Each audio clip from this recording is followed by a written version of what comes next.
manteniendo su cabello limpio, sedoso y...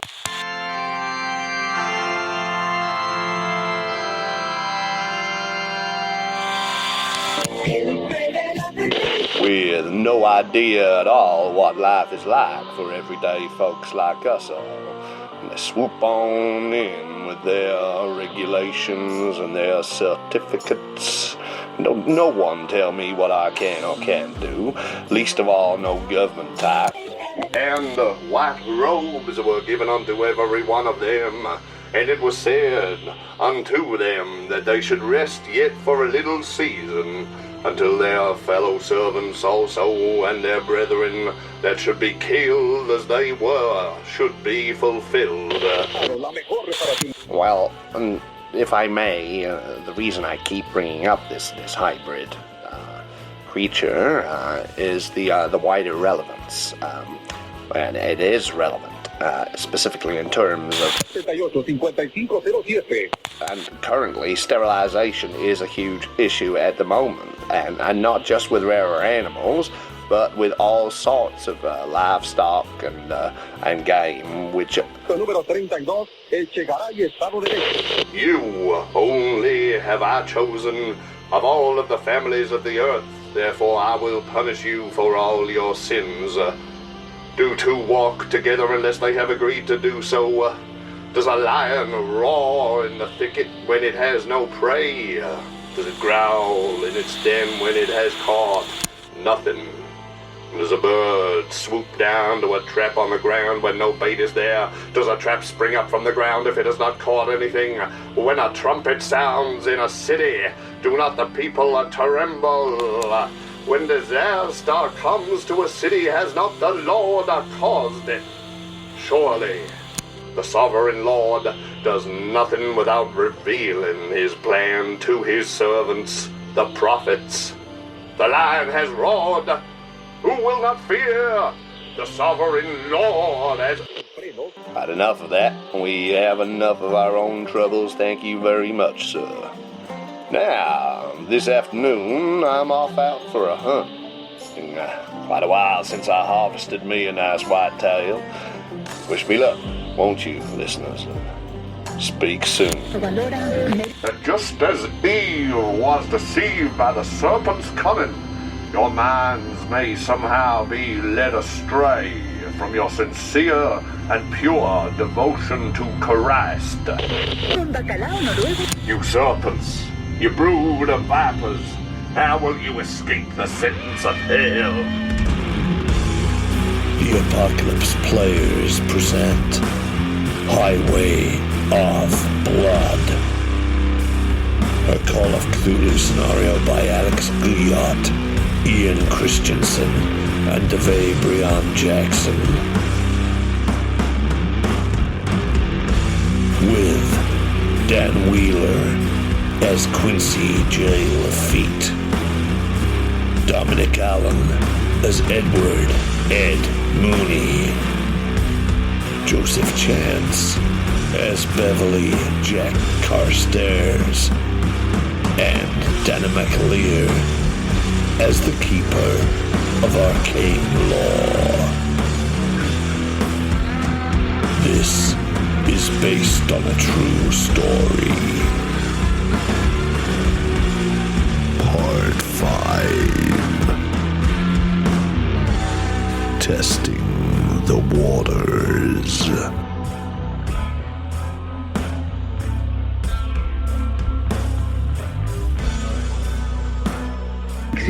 Tamaño y forma. Atención especial. Yeah, so we'll say, like... Because we were getting a bit mired towards the end, obviously, geographically last time, but you were basically, you'd come up the main street, you'd pass Ridge Road on your right. The alien who resides with you shall be to... You'd got to Hackett Road, and you were about to turn up Steel Road, because it looks like that's the sort of directus route up into the hills. You as a citizen among you, you shall love the alien as yourself, for you were... A figure walks out. Pale horse, and his name that sat on him was Death, and Hell followed with him. I'm all right there, Ed. You all right there? immediately feel my hand shaking like, what the fuck's going on? Colonia San Rafael. Mira tu calendario. My hand's on the door. Oh my. Can't believe you'd have to ask me that. Las semillas son alimento para el ser humano y los animales. I can't believe my eyes. I thought you were long dead. I cocked the gun. And white robes were given unto every one of them. And it was said unto them that they should rest yet for a little. Estamos unidos. Traductora. Where do you want to spill the beans then? Oh, over yonder? There's a lot of folks who'd love to meet you. Oh, just love it. No, come on. I'll direct you. No se deslumbre. You look like you could do with a feed. All three of you. Ed? Oh, these are my colleagues. This is Jack Carstairs and Quincy Lafitte. Gentlemen, this is Pleased to meet you. This is my old mentor and friend, Jacob Blackwood. Pleasure to make your acquaintance. I gotta say, really thought you were dead. Well, I thought you might be as well. I'm glad to see I was wrong. So, shall I take you down to the tents, or...? The tents? Yes, Plural. be cooler down there. Plural, you say? You got a whole crew up here with you? Oh, yes, you could say that. Come on, I'll scooch in the back and I'll direct Wait a you. minute, what do you mean we could say that? Well, You got a crew yes. up here or not? Yeah, I don't think I've ever thought of them as a crew, but, Well, they like dogs? we have a flock. No, not so much. More lambs, I suppose. But we can talk about that. A flock of lambs sounds like you're running some kind of cult up here. Oh, no. It's nothing quite that exciting, I'm afraid. Or a small whole farm?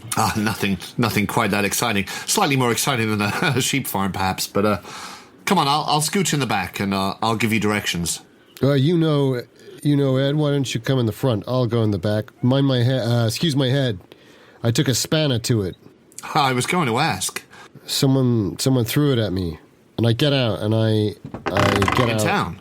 I get out with the shotgun. Oh, I see. You're packing some heat there, buddy. Well, like I say, someone threw a spanner at my head. And you responded with artillery, I see. No, I haven't discharged the weapon. I don't intend to, unless someone throws another spanner at me. Of course, a man's got to defend himself. I'm sorry to hear you've had trouble. Not Is it local youths? Or? Yeah, I guess so. I wasn't the only one. Ed took a bit of a blow, too. Anyway, why don't you right up front with your friend, and Happily. I'll go in the back. Happily. And I just look at him. I just look at him for a few seconds longer, and I have the gun up, but not at him. And I just go, I'll go in the back. And then I just open the door, and I sit there, and with the shotgun pointed at the chair. He clocks all that in quite an affable way, and then sort of gets in the passenger door, closes it. I mean, across my turns to Ed knees, and- not like it's sticking. not at the back like, of his, but the like- back of his skull. Yeah, for sure. Yeah, he doesn't clock it in a way of, oh, I'm being threatened. He just sort of watches you get in and then gets in and then turns to Ed and say, I have to say, so wonderful to see you again. You'll have to tell me how you've ended up here. The chances. And he grips your shoulder, gives you a big squeeze. I got some questions for you, Bob. I mean... Oh, I'm sure. I'll be happy to answer them. The last 20 years, I've been in and out of El Paso. I can't count the number of times. I've wandered into the Rusty Anchor more than one occasion per trip. And I ain't seen you hide nor hair of you since 20 years. Well, time was I couldn't peel you away from those two short planks they call a bar. And That's right. I was something of a limpet, a barnacle, if you will, but I managed to scrape myself off the hull, and I found something better. But I'm sorry to have left you in the lurch. There just didn't seem a way to get in touch. so you not been back to El Paso since? Not at all, no. It's still there, I take it. Oh, it's still there. Still there. They still got your picture on the wall. Dead or alive, it says. But I think that's a joke. I certainly hope so. Anyway, first right. And he sort of gestures for you to carry on up the road and take the first right. What is this? How is he attired? You know, having a look at him, does he look like he's in like well-kept clothes, or does he look like he's been kind of very well-kept clothes? They sort of look like white sort of linen, but very, you know, he was almost, that's why it was hard to focus on him initially, because of the intense heat. Yeah. Just the shining of these white, sort of the white cloth. But and we've come across him in the middle of nowhere, right? This is like, yeah, he just stepped out in front of your car and then seemed to recognise Ed. And this is just outside town, up where we think you're reaching the outskirts of town. You've passed by like a sort of meat packing plant that looks, you know, old and probably not used anymore. There's sort of a pit that looks like a sort of another, you know, what's the term? A tip, basically. And you're up closer to the actual rocks and hills of the backbone itself. And he's sort of saying, well, let's just take the ride over here. And he mentioned tents. But so it really is like, obviously it's you know, I guess we don't know how shocked Ed is to see him, but he's certainly an unusual sight for all of us to see in this place. Yes. Great, good. I'd say so.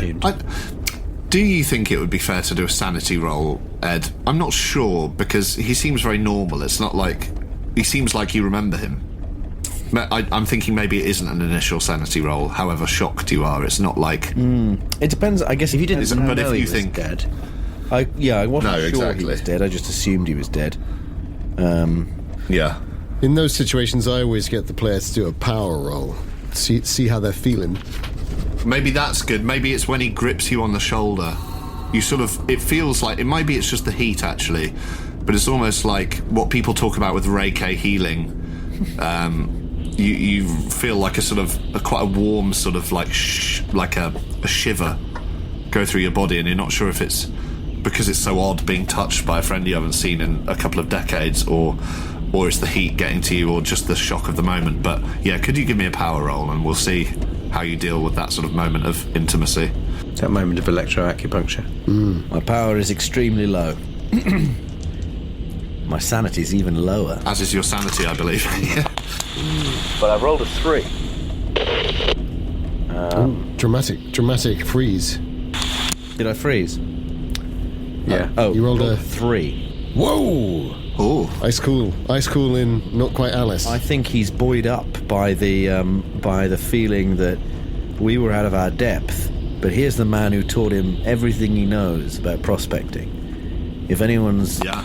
I might even say out loud, actually, after he squeezes me on the shoulder, I turn back to the other two in the back and say, I tell you what, boys, if... Oh, you've frozen a tad. Frozen again. what the fuck? It's cliffhanger stuff. I tell you what, boys. And the car explodes. Yeah. One of those slow-mo spooks shots. Well, the goddamn internet's gone down. It was not one of us, and it's the other, isn't it? We seem to be taking it in turns. I had a little bit of funny moment. Meanwhile, of course, Jack and Quincy have a telepathic conversation in the back seat while all this is going on. Yeah, that's the thing. I think we're a bit too close quarters for us to. Yeah. Well, we probably exchange a look. I think we'd... Oh, Yeah. he's gone. He's going to come back in. I think when I got into the back, I think I gave you big eyes of, what the hell is this? Zooms. Yeah. Regardless of what we know about this guy, and we hadn't heard about him, it seems clear that Mooney's been thrown by this, and Mooney's a cool customer, so it feels... And also, we do know that Mooney was looking for people... Well, he admitted to you that he might be being followed and he had a bit of a shady past, but he seems happy to see this guy, so... Yeah, well, unfortunately, it doesn't really sit well with me regarding Mooney, so I think I'm just trying to kind of gauge... Yeah, well, I had a very dubious, opinion of him anyway, following the bust up in the bar. Yeah, so I think maybe my look to you, Lafitte, is very much one of, what the hell are we going to do about this? And I wouldn't have thought that would take a psychology roll, because I'm just kind of going... Yeah. Loads of flicking in my eyes back at the two of them and at you. I mean, I don't want to get us into trouble, but maybe we should do power rolls. Because now I'm thinking about it, maybe Beverley started to think about that. I think Beverley started to think, where the hell was he? Where was he? What was he doing up on this road, in the middle of Yeah. in the middle of nowhere. So I can't speak for Quincy, who's a cooler customer, I think, maybe in some ways. Well, certainly more experienced. Well, I will take a power roll if you feel the need, and if you don't, a spot hidden. If you want to if you're analysing him as a person. I would love to take that opportunity. I feel like that's kind of what I was angling. I think if I pass it, I'll join the spot hidden crowd. But if I don't, maybe I'll be a bit panicky. We'll see. Yes. Yeah. I was rolling the wrong dice. Do I want to do a power roll as well? Why was I rolling the wrong dice? It doesn't actually matter because it's still a 90. It's still a 91. At least it wasn't a fumble. I'm going to say that I don't think I need to make a power roll. You haven't told me I have to, so I'm not going to. No. It's more of a choice if you think you're carried away. I think it's all very fast and it's all very sort of distracted, so it was Jack that actually got out and sort of faced him with the shotgun and had more of an interaction, so maybe that makes more sense. And I think Lafitte actually is a little bit more analytical rather than emotionally.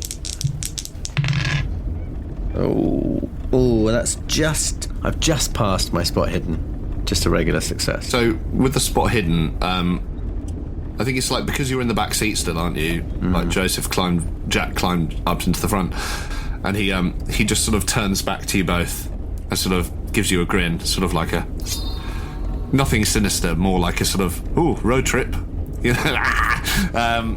But you notice a shine around his neck under the linen suit, and you see like a glint of something gold, looks sort of triangle shaped, hanging at his chest. But then he swings back round.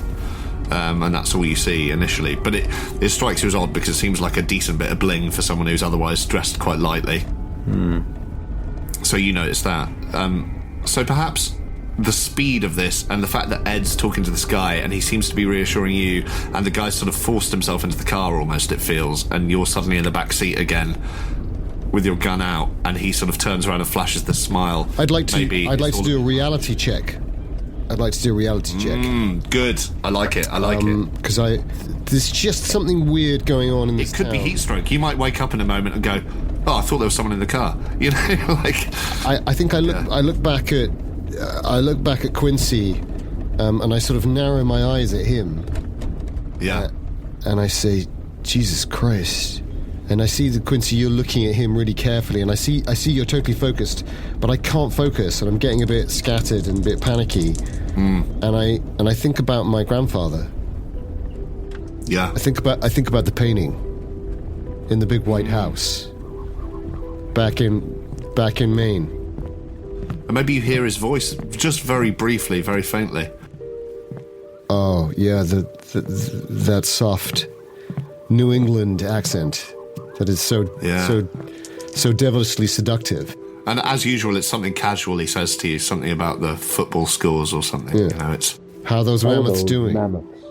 Yeah. Tusk's up, huh? Tusk's up. I hear they've got a new linebacker. His voice just rings slightly, and it seems and so as he weird. says Tusk's up, you feel the shotgun in your hands, and you resist the urge to raise it and just blow this guy away. Yeah. Yep, of course, I fully comprehend the situation with a 15 on my 75 intelligence. Excellent. So, you might be losing something there. Santi roll? Yeah. Could you do me just a sequence of failed rolls, essentially, but kind of... I think that's a D3. A D3? Oh my god, that was more than I was expecting you to say. Okay. That's good. Well, you've sold it very well as a moment of panic. So I am panicking. I think I'm panicking. Okay, it's 3 out of 6, so there's 2. It's 2 sand loss. I have an offer for an involuntary action. Please. But if you'd like to go for something... No. I mean, please give me your offer. I think I take Mysteries of the Wendigo out of my pocket. I think I do this weird thing where I just shove the shotgun over to you, Quincy, and I go, take it. And I get the... and I'm scrabbling around my pocket in my jacket, and I get this thing out, and I sort of squidge my bloody rags around my head. No, they're not rags, but you know what I mean. Your vest and your tie. So there's a bit of extra blood on my hands, and I get my pencil out, and I start furiously writing to Quincy a note. It's wrapped in brown paper, so you're writing... Oh, even better. Yeah, great. I'll take the brown paper, and I'll rip that off, and I'll be writing on it. And I think I'm being really secretive, but I'm behaving very strangely in this moment. Yeah. And obviously I haven't strapped myself in, and I doubt you have either, Quincy. Yeah. Are you? No. I mean, I'm not even sure the car has seatbelts, so I'll double check that. But it certainly doesn't have license plates. As you're scribbling so panically, you see Jacob and Ed's eyes both in the rearview mirror, just looking back at you. What's this guy doing? So now, of course, I look like the mad guy, but to me, I feel like I'm the sanest person in the car, and I'm desperate to make sure that Quincy understands. Yeah. So I'm going to write him a note. Great, I love it. During which time you can do anything you want, Lafitte, because it's going to take me a few moments, because I think I'm going to write it down right now. Obviously, this is all happening in a few split seconds, right? I mean, yeah. I hand you both the pencil and the rest of the brown paper, crumpling, and I think I'm doing it surreptitiously, but I'm clearly not. It's almost exaggerated stealth, and it says. Well, would you read the note? Would you read it, or would you just ignore it? I think if you pass me a note, I'd definitely read it. Yeah. The note says, I think this guy, this Blackwood, I think he's working with the town, he's one of them, _, and then it says, what did you see, ? Just now, your eyes. I saw that you saw something. And I'm handing you this pencil and this thing, and then I do exaggerated looking, and I start nodding to this little mini speech that is happening about what a great prospector mentor and just how legitimate this guy is. I just write down I just write 3 words. Funny looking necklace. As he passes it back, I look at it and my eyes widen. Come on, you motherfucking piece of shit. What the hell are you playing at, boy? Hit me to WhatsApp. Oh, he's back. What's happening? He back? This is a frustrating situation. Highly frustrating. Hey. Ed, you feel his hand move away from your shoulder. I try and make eye contact in the rearview mirror with the whoever I can see on the back seat, just being like, what's going on? Well, I guess you can see Quincy, because that's left-hand drive. You'll be looking out the back, that side more. I think maybe you do catch, because I'm quite frantic. Maybe I lean over and look at you wide-eyed, and I'm tall as well. So, and then I just kind of duck out of your mirror view as if I'm moving too much. Yeah, and you sort of hit a pothole, and he goes, "Oh, need to get that looked at." And Jack blows the roof of the car off, and unless you decide to go against his wishes, he just sort of casually points you a couple of directions. You go along the end of this road, and you pull out onto a more dusty sort of dirt track, basically. You immediately see over the brow of a ridge these succession of sort of white tents, very pure white sheets, more like marquees really, with the sides sort of free-flowing. Looks very much like a sort of Baptist revivalist sort of setup, I suppose. That would be maybe what you'd recognise it as. How many tents are we talking? There's only like 4, but they're quite big. They're sort of marquee-sized. 3 of them are anyway, and there's a smaller one at the head. But they're kind of like scout tents. That's what I'm picturing. Like, could people sleep in them? Yeah. That sort of thing. It's like it obviously provides cover from the elements. Yeah. But if there was a strong wind, you kind of feel like they might be blown away unless they're tethered very strongly. Okay. But from above, and the white obviously would soak up the heat and do the opposite, reflect the heat. So he sort of says, as you draw up closer, he says, "Just here is fine. I'll see if the Reverend's around, but let's get you some water and let's see where we are." How many... Sir. Yeah.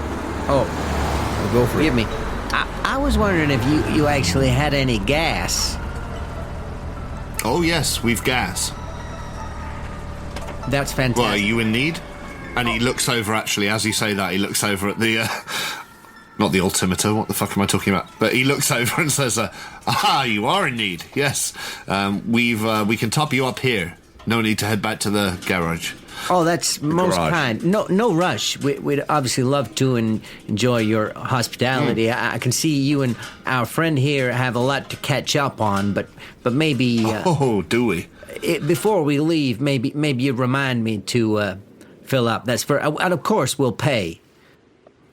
Oh, yes, absolutely. We'll get that seen to. Don't worry. And he opens the car door and he says, but time being, let's get into this shade, huh? And if you do step out, you're again reminded of just... I mean, it's about 1 in the afternoon, I'd say now. And it's baking hot. Like, you know, you can barely see 200 yards ahead of you without that sort of mirage sheen. Yeah. And you're sort of... So I imagine you'd want to get from shelter to shelter pretty quick. It's like living in Dubai. I want to say to him, like, I look around at the tents and I say, well, Blackwood, looks like you got a fair few folks working down here. How many people you got on this? Oh, we got tons. Whole town. Well, most of the whole town. The whole town, you say? Only... mostly. Because the last I saw you, I mean... Hell, you were reticent even to work with me, let alone the whole town. It's funny how people can change, huh? I guess I learned a few lessons in my wanderings, but I found home. Yeah, about those wanderings. Where exactly did you wander, Jake? Well, yeah, not as far as you might think, but I went down South America way, I went down Guatemala, Cuba, Mexico. I wandered for a while, you know, and then I found the Reverend Osteen, and yeah, you know, he just he has this way of bringing the right things together, and I realized it's what I've been missing the whole time. You know, I ain't no crazy. I ain't gonna try and indoctrinate you. Don't worry. I'm just I'm telling you my truth. Yeah. So you found Jesus, huh? Yeah, I guess you could say Jesus. Okay. Well, I mean, listen, I don't know what you believe. Any of you gentlemen, I don't want to push anything on any of you, so I'm being a bit, you know, respectful in that regard. Look, and I will respect you. The thing is, what you got here is 3 scientists, so we're probably coming from a different place than you. But I think we can... I look around at the other 2, and I sort of meet their eyes meaningfully, and I say, I think we can all respect each other's beliefs here. We're looking forward to that glass of water you promised us. So, let's get into the shade, and we can have a proper sit-down catch-up. Well, exactly. You know, whether you go by Fahrenheit or Celsius, either way, you want some H2O. Haha, you science types. Come on in. And it's not necessary because it's flapping in the wind anyway, but he sort of pulls aside a sort of a white sheet and ushers you inside the first tent. So I was imagining we were still in the car for that one. We'd all got out of the car, had we? Well, you don't have to have done. That's what he does. He gets out of the car and sort of... You're pulled up right next to it, and he sort of opens the thing and sort of gestures like a... No, great. I want to get out, but I want to put my shotgun in my duffel bag. Yeah, absolutely. You've got time to do that. Let's just sling the... He turns his back as well to open it, so you can do it without... I'm not hiding seeing it. I'm not hiding it. I'm just sticking it in. Okay. I don't want to particularly scare anyone, but I'm just going to put it in and have my hand on it, so it's on my shoulder, and it's got like... Yeah. It's got my stuff in, which is not that much stuff. Yeah. It's just also, stuff. As you all remember, like on the back seat, you've also got, I think it was Quincy who grabbed it, but like you all grab changes of clothes and you also grab the groundwater testing stuff. So that's all also in another hold all on the back seat. Yeah, I just bring my own bag with my my personal equipment. Yeah. Well, I think maybe as we look back at it, and I look at you, Quincy, and I say, but loud enough for Mooney to hear, I say, I guess we'll leave the stuff here, right? I say, overly loud. I say overly loudly, I'm sure everything will be just fine, safe here in a car. Great. That's right. Although, hey, when in Rome, feel free to pull up the car, actually. And he starts dragging the cloth back a bit further, and you can see, even in the car, you can see now into the tent, and there's like sort of rows of like maybe 10 seats, like wooden chairs, 10 a row, sort of facing a sort of little raised area. And he says, you want to drive it on through? Keep it out of the heat? Otherwise, it'd be like getting into an oven. Well, no, that's not a bad idea. Sure thing, Sure. pal. Great. I'll follow your lead. You want to do that, Ed, or shall I? Well, I don't mind. No bother. Sure. Yeah, why don't you and I drive it in together? Yeah. I look at Quincy nervously. I think maybe you should, you know Mr. Blackwood. Maybe you should stick with Mr. Blackwood. Why don't you take my bag, Quincy? And I hand over the bag, and I give it a little pat. And as you do that, I hand over the car keys to my other hand, and I lean right in and whisper to you, I don't think we should drink the water. And I whisper back, what the hell was he doing out there in the middle of nowhere? I thought he was dead. Yeah, well... And if you look up, you see him waving you in like someone waving an aeroplane down. Yeah, sort of nice. Big smile on his face. Landing back in reality. I do a big smile back. You're right, Jack. My peripheral vision ain't so good in those tight squeezes. No doubt I'll knock over all those chairs. I remember, he says. Do you bring the car in, I suppose? I'll take the keys and I'll start the car. I think I do get in, and for a split second I see the baking heat and the open expanse, and I think about Doc Brenner saying the sand's shifting. Yeah. And I think, God damn it, maybe I could just drive. Maybe we should just drive. Yeah. And I look at my two colleagues, and I don't know, maybe friends, probably colleagues, maybe friends. I don't really have many friends. And well, they count as friends then. And I just start to roll in first towards the tent. Well, he holds the cloth back for you and lets you set up just behind the sort of the last row of pews. Looking at your rear view, thinking about the drive. Maybe I could escape. You see the sort of dark shape of the town, and you do see that white pinnacle in the middle, which is the that whitewashed white church, the wooden church, which is now between you and Thunderbird Gifts, but the town itself. And it just sort of sticks up like one good tooth in a bad mouth, you know. But you're not sure if that's the right way of thinking. But either way, you pull up, and he sort of slaps on the bonnet, says, well, that should sort you for now. Now, come on out of there. Let's get you some water. And he goes walking off down the middle row of these wooden sort of... They're like little fold-up wooden chairs laid out like pews. He goes walking out down between them towards the little raised area that you assume must be a sort of altar or a sort of stage of kinds. So there is a moment, if you guys want to sort of have a moment together, he gives you some space, basically. in which case... As he was leaving, I wanted to shout and say, you don't got any soda, do you? Soda? Soda sopa. Yeah, we might do. Let me have a look. Or a beer.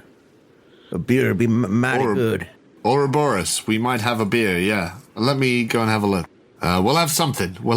A beer and a soda. And he winks and clicks and says, anything for my friend's friends. And disappears behind the stage. I turn very quickly to Quincy and go, I don't think we should drink the water. I think the water's bad. Oh. Well, yeah, I suppose... Well, if he drinks it, we could drink it. Do you not see him? Maybe. I think he's hit touched in the head. I think it might be the water that's made him that way. Well, it might be Jesus has made him that way. What the hell is he Sure. doing out there? What was he doing out there in the middle of nowhere? I don't know. It's not so weird that he's out in the middle of nowhere. Like, he spent most of his life in the middle of nowhere. It's the fact so that damn hot. It's the middle of somewhere now. That's the problem, is the middle of us. It's weird that it's here, and you're here. But it was on the road, just on the road. There's nothing there. There was no cabin. There was no tent. It's like he knew. What? It would take 10 minutes to walk from here. What the hell was he doing there? He knew. You can see that I'm focusing on it, and I don't think it even takes a psychology roll to see that I'm really fretting about it. Fellas, I guess we'll just ask him what we're doing out there by the mines. We could ask. He's wearing a necklace. What some kind of necklace, right? Yeah, I right, didn't Lafitte? recognize it, but it's some kind of gold triangle thing. Didn't mean nothing to me. Triangle. This has freaked me the fuck out. I thought he was dead. It's been 20 years. I hadn't seen that guy listen, for 20 years. If he brings us water, then we're here to test the groundwater. We can ask him if it's from a spring nearby, and we can. I'll get the testing kit out of the back of the car. We'll test it right there in front of him. We've got an excuse to do that. We won't seem suspicious. It's our job. Nice idea, Quincy. Why a triangle? I don't know. Maybe he likes snooker. As you're saying this, you see his head pop up over the thing and say, well, got your drinks? You want them out here, or you want to come back this way? Snooker? What? Oh, yeah, we got a snooker table, everything. I told you that explains it. I was just saying about your strange triangle and necklace. I said maybe you liked snooker. Oh, this whole thing. Yeah, well... Is that like pool? He does the one more button up on his shirt, and he says, it's a silly religious thing. I won't waste your time with it, you scientist types, as you say. But we got your drinks here, and he puts down a tray on the stage, and it's like, there's a couple of glasses of water. There's somebody says, peach iced tea as well. We do the best here. I know you might have heard that from Robert, but we really do. I found your cerveza. Oh, that's great. Say, do you mind telling me, is this water is it local, or is it from a bottle? Oh, yeah, from the well. Oh, that's fantastic. I believe we could, if it's all right with all the rest of you, we could kill two birds with one stone, so to speak. I don't know whether that's an offensive term to a religious man, but basically what I mean is we're here. Not too many birds out here. I've noticed. We're here to test the groundwater. Maybe if you don't mind, I'll get the kid out of the car and I could just test a glass of it right here. It saves us a job. Oh, yeah, absolutely. That'd be mighty interesting. Thanks. Well, you get your kid out, and I can guarantee that the peach iced tea and the beer, obviously they're bottled, so you could drink them without any fear. Oh, there's no fear. It's just because it's our job. I thought might as well, rather than dig around in a dusty old well, I could you pull it up for us and just test it in a glass. Absolutely. Thank you. So I will go to the back of the car and get the testing kit out. So, Ed, what have you been up to these years? I'm sorry to ignore you there. Sorry, what was your name again? He says to you, Jack. Beverley Carstairs. My friends call me Jack. Beverley. Jack, well, I'll be your friend if you don't mind. Jack, that's, sorry to ignore you, but I haven't seen this man in so many years. You're not ignoring me. Ed, you still knock around with, the old crowd? Still into that, contracting? More or less, yeah. I, after the last time I saw you, I spent a bit of time, prospecting, as it were. Oh, yeah. And, the years fly by, don't they? And, prospecting wasn't what it was, that's for sure. And I have to say, I got into a bit of a tight spot one time. I realized I'm getting too old for going up into the hills on my own. Is that where you got this nasty little line of yours? In a manner of speaking, I suppose. It was you, Jake, who got me into that side of the business.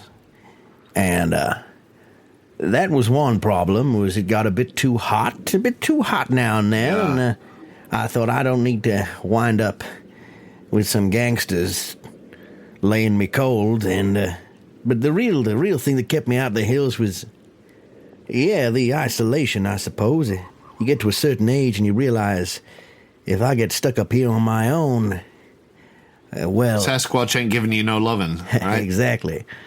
Yeah. Sasquatch, all right. Or something else. Well, there's always something else. Anyway, so... There's always... Yeah. I went straight. I got into the... associated with the Department of Energy here. It's a kind of prospecting, I suppose. Certainly I know... And that's what brings you and your friends down here. That's right.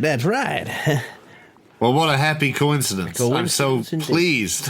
I'm EPA, Environmental Protection Agency. But of course, we have a partnership. We work very closely. Yeah, it's a sort of federal thing. You know what their suits are like?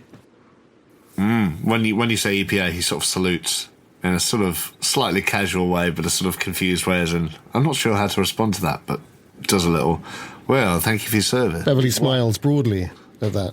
These Washington suits. Finds it amusing. They sense can't just have one man doing one man's job. You got to have a team of 10, huh? You know what it's like. Well, you're not wrong. Yeah. Soldiers of Christ. What? And then I imagine at that point Quincy's coming back with the gear from the car. Yeah, and as I hear this, I just say, Quincy J. Lafitte. I work at the university over in Austin. I was just hired for this job. I think maybe, Jack, you're the best place to run the tests on this water here. I can see there ain't no bugs in it. That would be my territory. Hey, that's right. You're the bug fella. That's right. They call me the Tiger Moth King. Do they now? There's only one king around here. No, I'm joking. But you seen anything of interest recently? Since you've been here? Anything we need to be looking out for? Sadly not. I haven't really had much of an opportunity to snoop around, but no. I guess it's too hot and arid here. I imagine you get... No beetles or nothing like that? When he says that... Yeah. Do I get the impression that he's... that is a loaded comment? Do me a psychology Thank you. roll. Hoping you'd say that. I crack the peach iced tea open, and set about getting the equipment ready for a quick test. Nice. Oh, okay. My psychology is just the base, but I'm going to do it anyway. I mean, Why not? is there anything particularly insectoid about this man? I could do an entomology check. No, not really. I mean, the person to ask would really be Ed. As to what he looks like. I failed my my psychology check, so I guess I don't infer anything from what he says. So I'd just say You might have a little sort of thing in your head going, oh, that's weird. I was looking for beetles earlier, and he said beetles, but it's a coincidence, maybe. Like When you say you'd have to ask Ed, this is a bit meta, but you said you have to ask Ed about what he looks like. Yeah. Does he look like Jacob Blackwood? Yeah, he does. My point was really, I don't want to fuck with anything you've put in your backstory. Oh, I see. Right. No, I haven't. If you see what I mean. I haven't said anything about what he looks like or anything. I just said that. Cool. I didn't think you had, but I didn't want to suddenly go, oh, well, he has a long, shocking blonde hair. And you're like, no, he was bald. Yeah. He was always bald. Giving us a veiled clue there. That's all I meant. But actually, why don't you describe how he looks as he smiles at you across this tented area? Well, he's got waxy skin. He buzzes when he talks. Sure.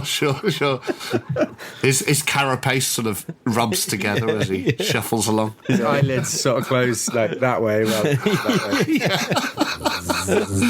Yeah. Normal guy. If only he had one pupil in each eye. But My name's Jacob Blackwood. What am I rolling? Spot hidden. What was I rolling? I don't think you're rolling anything. You were just telling us what he looked like. Oh, right. I've no idea. He can look whatever, I guess. Well, basically, when he asked me about the beetles, I if I don't infer anything from him, I just say, Well, now, I did think I might have heard Death Watch beetle up in the bar up there in town, but, nothing out of the ordinary, but... As I say, it's a bit dry and arid for most insects here. Although, of course, insects can survive in all kinds of climates. I imagine you have a lot of scorpions, other kind of arachnids, maybe the tailless whip scorpion. That's one of my favorite insects. Oh, yeah. Say, although I am really a mothman. Not like a mothman. A mothman. Not like the cryptid. I think I heard about that guy. No, Big old buttocks on him.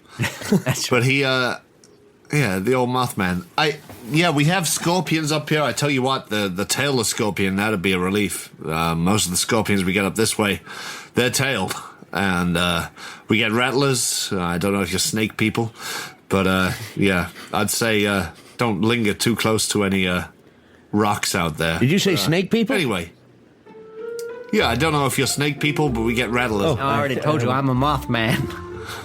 Fucking hell. He's a mothman. I don't know if either of the other two I don't know. The insects give me the creeps more than snakes, I'll be honest, because insects, they're like aliens, ain't they?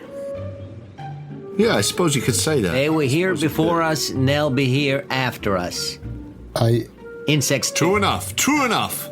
Cheers. And he cracks another peach tea and sort of chinks it against Jax, whether or not you want him to. He does anyway. No, I will. I'll cheers and I'll down. I'm assuming at this point you've followed him down towards the stage area at the front. Yeah. Cheers, yeah. I was imagining equipment was slightly on the stage. I'll down that peach. Are there several? There's like 4 bottles, yeah. And he has a bit of one. You crack one. Any of the rest of you? Do you want to? Well, you want to test some water, right? Yeah, but I'll make a point of literally downing, like it's a sort of. Oh, lovely. He says, "Hey, you got some thirst on you. I'm not surprised. The boiling heat. You guys must have been. You must have been suffering on the way down here." Yeah, this hat of mine doesn't do much. It was as hot as a. Oh, God. It was as hot as a euphemism. An armadillo's asshole. Yeah. Can be. As hot as a date on prom night, right? Anyway, anyone else for a peach ass tea? Ed? He hands you one. I'll have the cerveza, I think. I'll snake up an ice cold brewski there, and I would take an iced tea and I'm just sort of sipping it, trying to keep Jacob as engaged as possible. Although I'm weird, I am strangely charming. So I'm just sort of trying to buy. But what's your character like? Touche. I'm just trying to buy Jack enough time to to test the water and do anything he does, and just trying to keep Jacob talking, basically. So yeah, I'm having a little sip of my iced tea. Great. And have you got the equipment out though? Yeah, the whole time I've been setting it up. Yeah, excellent. So let's say as the small talk goes on, you get to the point where the equipment's ready to test. Now, speaking as myself, I'm not an expert in what one would use to test water. I assume it would be some sort of touch paper thing where you sort of get a level of the pH. And it's going to be all about the litmus and there'll be some kind of device that you can dip in. Yeah. I will let you know that you do also have Geiger counters and that sort of thing, because obviously you knew you were coming to an old... Drive the car up, get out the 28 pound... As a joke, while Carstairs is doing that, as a joke, I snatch up the Geiger counter and go, "Well, I gotta say, Blackwood, it's been so long, we best test you, huh?" And I wave the Geiger counter in his face and be like, "Is that really you? I can't believe my eyes sometimes." And he says, "It is, yes." And your Geiger counter almost explodes. Really? You get a very high reading off the Geiger counter. Christ. Fuck. I mean, like a reading that, like, he shouldn't be alive. He's a sick man. Yeah, it suddenly starts beeping wildly as soon as you sort of... Wow. That way it does. Well, I think I definitely take a step back from him when I see that. He sort of laughs it off and sort of says, "Well, I knew I shouldn't have gone down those mines earlier." Yeah, I'll say it. It's you feeling? always tempting. You feeling all right? Oh, yeah. It'll just be the dust. It'll just be the dust there. It doesn't do any long-term damage, especially if one's in touch with the Lord. Oh, I suddenly feel like we're in an episode of something from Fallout 3 or something. Children of Atom. I should change out of these clothes, I suppose. Sorry, I didn't mean to startle you fellas. And he immediately takes off all of his clothes. Okay. And he's just stood there naked in front of you. And he says, I've got some more back there. I hope you don't mind. Feel free to burn these. I think that might be wise. Yes. You should, You're the scientist. you're trying to see a doctor. That's a high dose you got there. Well, funny you should say that. Old Brenner's on his way over. I hope he's bringing sunblock. I pick up the duffel bag and I walk back to the stage with it and I unzip it and I take the shotgun out and I put it next to my equipment. But I don't say anything. Well, let me go and get something on. You don't want to see me naked as the baby Christ.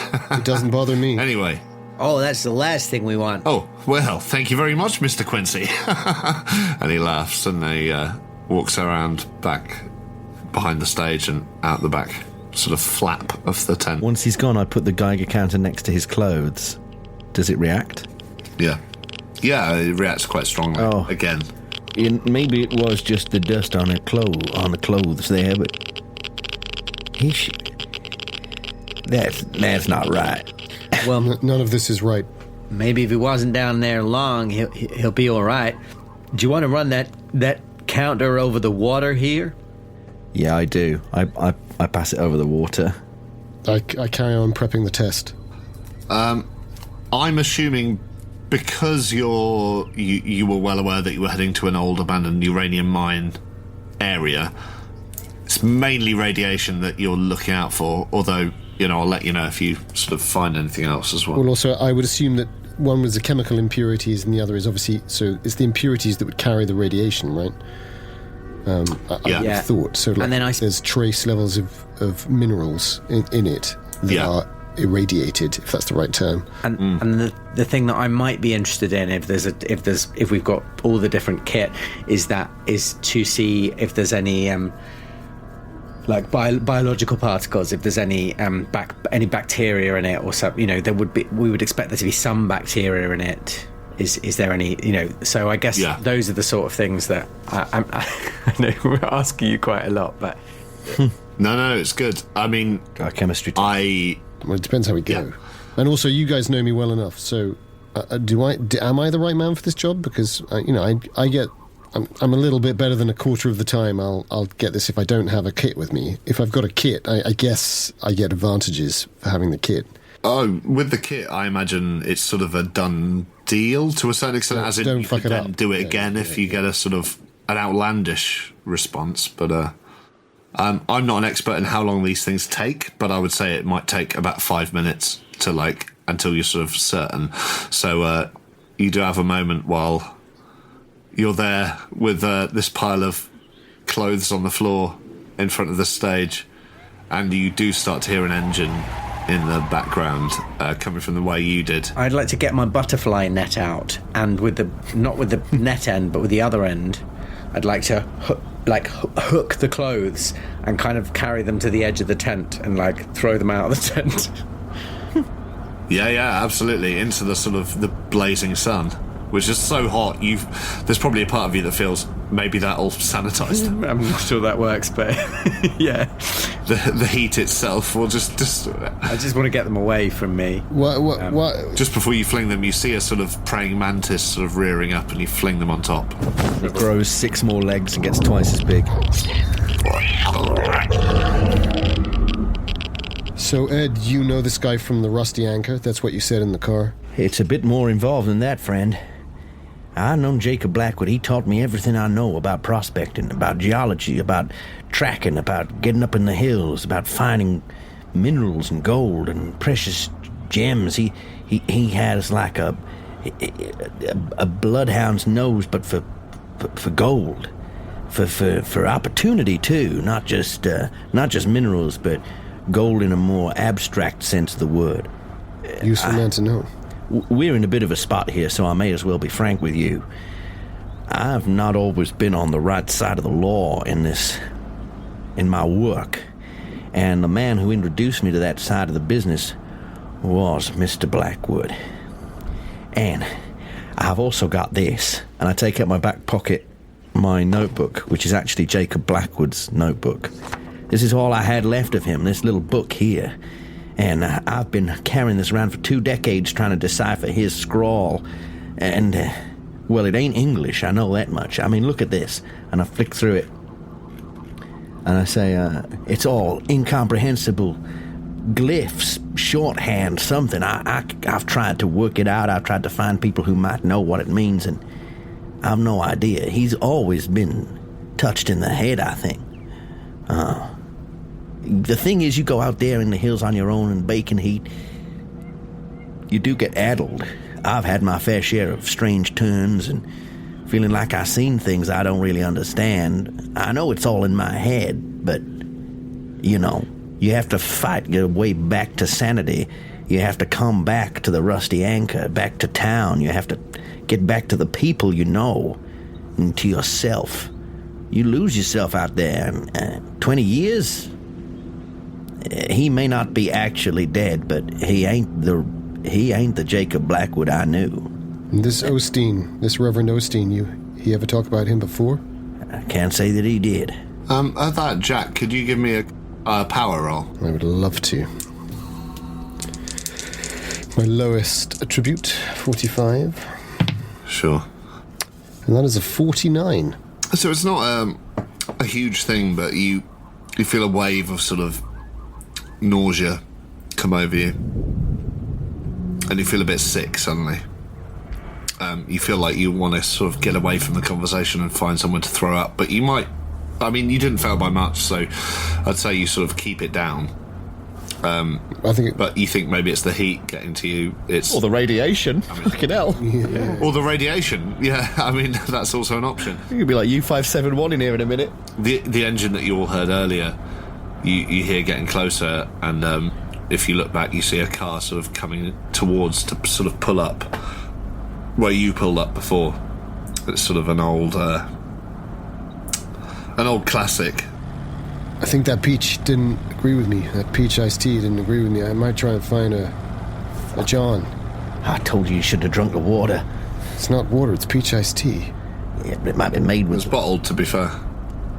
I do look at it. I look at it and sort of see whether it could have been tampered with. Or if it was bottled here. I mean, it's a glass bottle with a twist cap. Yeah. It doesn't look like it'd be easy to tamper with. It's to satisfy my sense of having been slightly foolish, really, than anything else. Yeah. But I look nervously at them both and say, look, I'll wait till this vehicle comes and then I'll try and find that John. You did neck yours, of course. But that's another thing. I frantically checked my beer can to see where it was brewed and bottled. Yeah. And it says, it's like a child's handwriting in red crayon, just says abattoir. But you do all turn and you see the doctor who you met earlier get out of his car. The peach iced tea says Bunyan Breweries, Maine. What? Bunyan Breweries. Lobster jerky. It's lobster peach. Lobster schnapps. Lobster Prawn peach. cocktail schnapps. Prawn cocktail schnapps. I immediately vomit. No, not quite yet. I'm just about holding it down if you're saying that I am. Yeah, basically I'm going to try and find a toilet. That's what I think you are. Yeah, I think you are just about holding it down, but you just have this wave. You know when you have that wave and you're like, I might need to leave. Actually, I think I'm okay. But you're sort of breathing deeply, and as you do that, the Doc Brenner, sort of wanders into the tent and says, "Well, hello there, my friends. I see that you've met our local reverends taking you in. No luck yet with that tire. I must get on to Russo and make sure he's still focused on the task, as it were." You stuck here. We haven't met the Reverend yet. We just brought in here. We haven't actually met the good Reverend.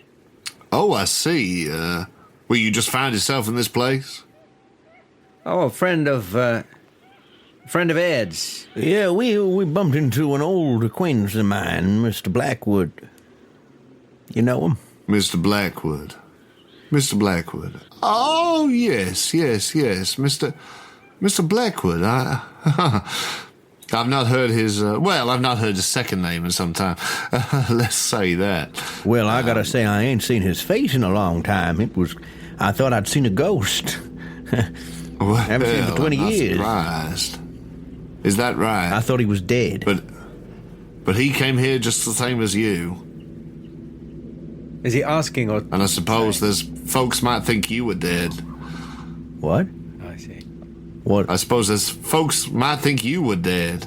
You turn up here, you get used to the locale, the clientele, the way of living. You might decide to stay here yourself, and then I suppose there's folks who might think you were dead. Well, Would we then change our names, just like Mr. Blackwood did? Well, did Mr. Blackwood change his name? Did he? Or Well, he's going by the name of, and I look at him meaningfully. He's going by the name of Jacob now. You said you hadn't heard his last name for a while. I hadn't. No. I mean, we all on first name basis around here. That's the way these things work. Oh, I see. is that right, Doc Brenner? That's right. That's right, Ed Mooney. He starts walking up to you and lights a little cigar. The moment the says, cigar gets lit, I go, I'm going to have to find a John. And I sort of stagger back right. from the smell of anything like... I think wrong. final 10, just the way along there, you'll find a John. Thanks. Real sorry, Doc. He points you in the way that, With his pinky like that. He points with a pinky, just like you did just then. yeah, exactly. Big ring on his finger Chub of and a fat cigar, and he sort of pinky points you towards the latter tent. Why is that so horrible? Because it is. And as you sort of scooch out, holding your cheeks together, he says to the others, "There's the Vesa here for me." Oh yeah, and he picks up one that hasn't been opened yet and uncorks it. And Can I have a look at are these tests showing any results yet? it's maybe getting that way. What would you expect to see? I think, well, obviously, we'd get pH fairly early. Acid or pH. So it'd be a colour. It'd be the colour that it changes. Yeah. I guess. You'd have one of those classic 1975 orange handle, black metal With the little... cylinder with a couple of electrodes attached, and you'd stick that in, wouldn't you? And that would run back to the black box with a couple of dials, and that would sort of they'd pop around a bit, and then they'd settle their signal. Yeah. And then you could check on the chart So that would be like on what that might be associated. So maybe this is the point where you imagining. can't tell a huge amount from what you've seen so far, but you get to the point where you're like, well, this is ready. I should take it out, run, and put it in the old altimeter. Yeah, the shaker. The old the shaker, the maker. To get the sediment. Well, it would have to be him, because I am now going to vomit. Yeah. Let's say Quincy. I mean, you've soaked it long enough. You need to go and put it in the little machine thing to see what the reading is. While you do so that, let's say that- I'll get the boiler suits and the backpacks out of the car, with the traps ready for Slimer. Yeah. So we can catch him. Yeah. perfect.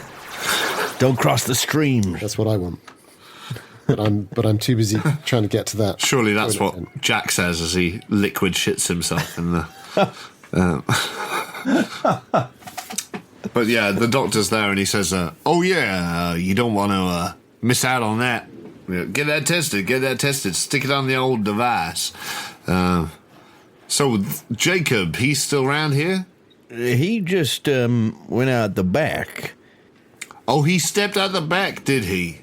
I see. I might go and check on him if that's all right. I'll just leave you here for a moment. I'd give him a holler first. He might be in his birthday suit. Oh. And he sort of, at that point, glances over to under the sort of flap where it's blowing along. He sees the sort of pile of clothes and he says, "I see. Oh, Jacob, what will we do with you?" Jacob, I'm coming he had through. a heavy dose. He had a heavy dose of the radiation down the mines. I think he might need your assistance, to be honest, Doctor. Well, we'll see. In my experience, radiation is not a bad thing for humans.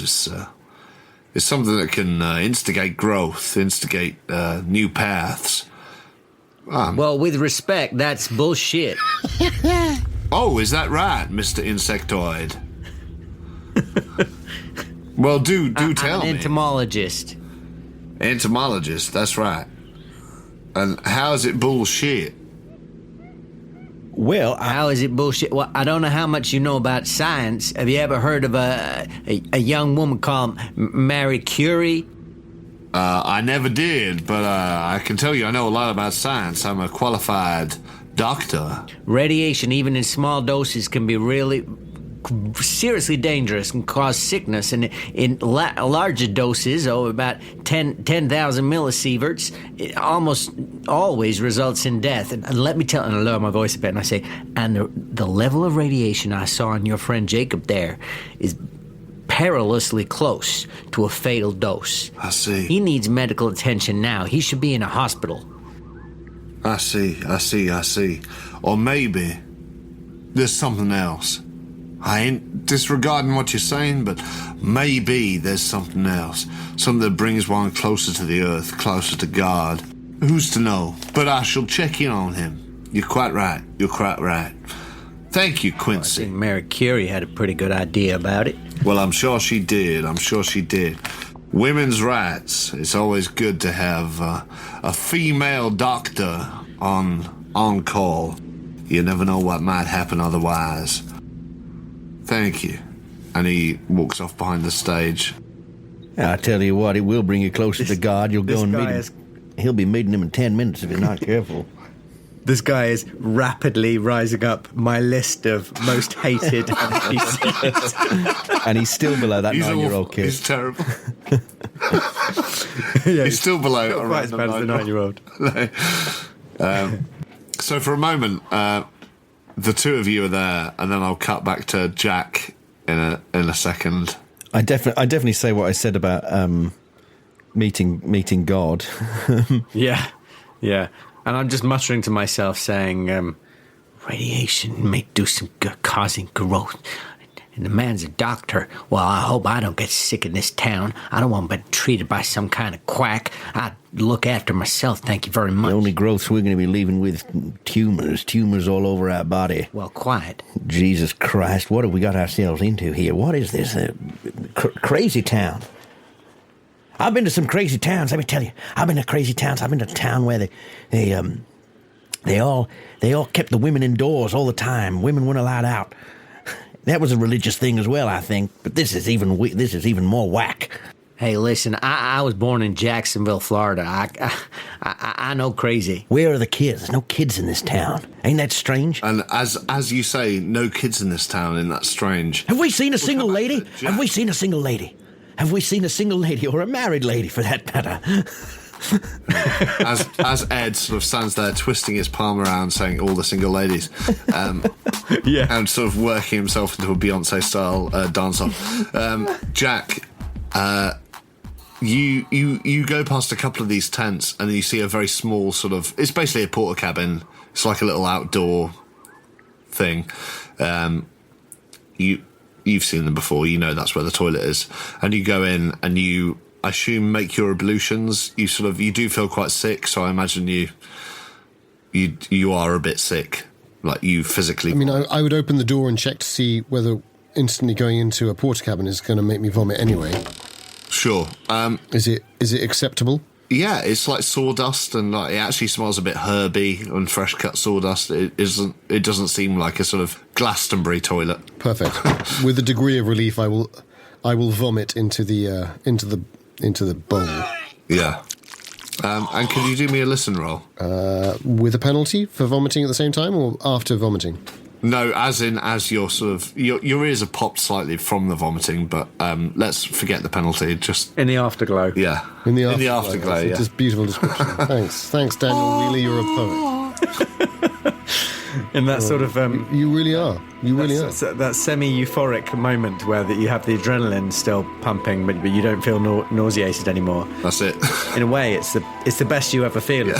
That single mouthful of eggs and bacon that I nearly got in my mouth before the table was thrown over and the fork went out of my hand. So I've got the whiff of that, a bottle of peach. Before Mooney whatever it was I had. the shit out of the bar, yeah. I don't know. It's not a good mix, basically. I mean, I barely got anything in me. Breakfast of Champions. Breakfast of Champions. Ooh. Oh. quite a lot of luck. Is it quite a lot of luck? I think I'm going to spend 5 luck. It's not that much luck. 5's all right. Well, yeah, but I'm being influenced by Wheeler here. The Wheeler ploy is working on me. I'm going to do it. I'm going to do it because I've got really nervous. So I'm going to spend 5 luck to just pass. Well, 35. As you sort of What else is it for? finish the afterglow and you sort of step up and you mop your, I think with your sleeve, there's not really any paper, so you sort of mop your mouth with your sleeve and you push the door to open a crack and you're right next to the sort of, remember there was like 3 or 4 like bigger tents and there was a smaller, slightly more pinned down white tent, which is right next to the John, and you hear this sort of, this straining sound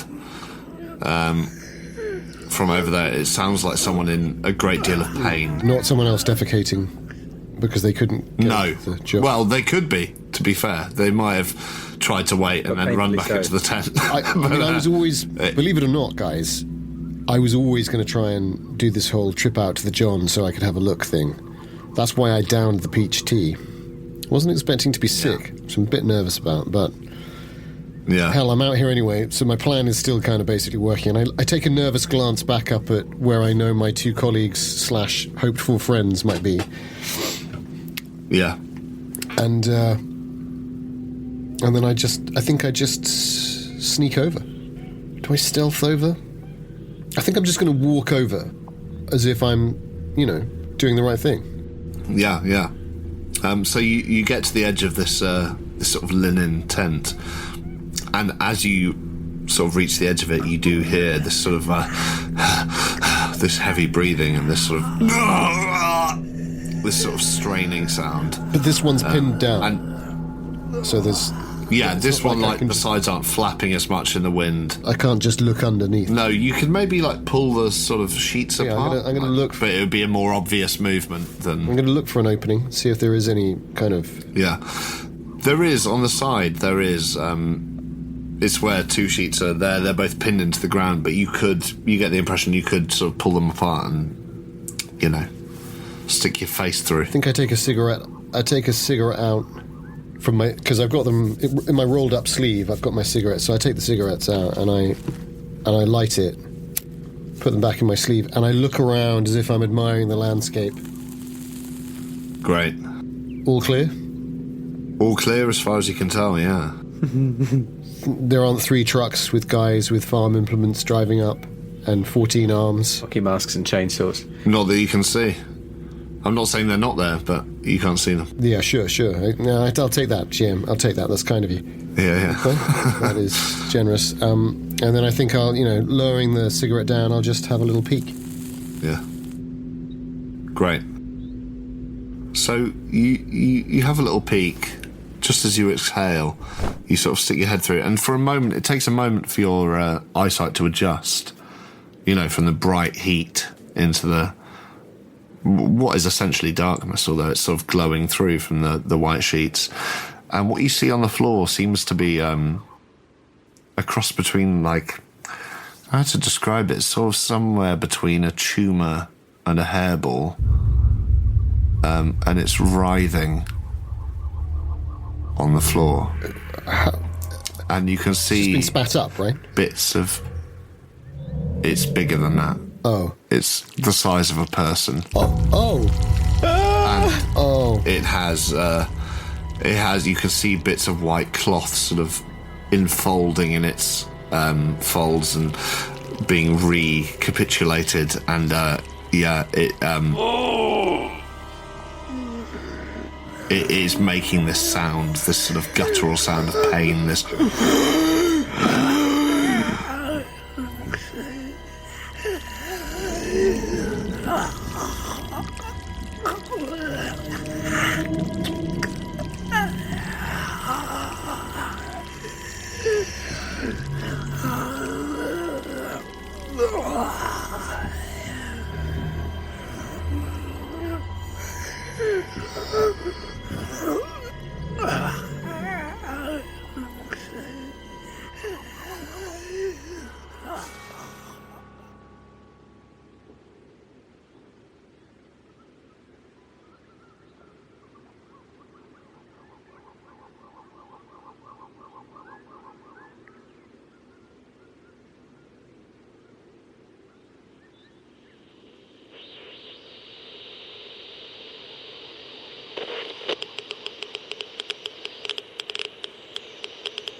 dilemma.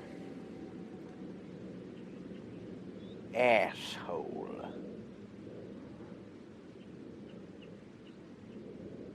Now what?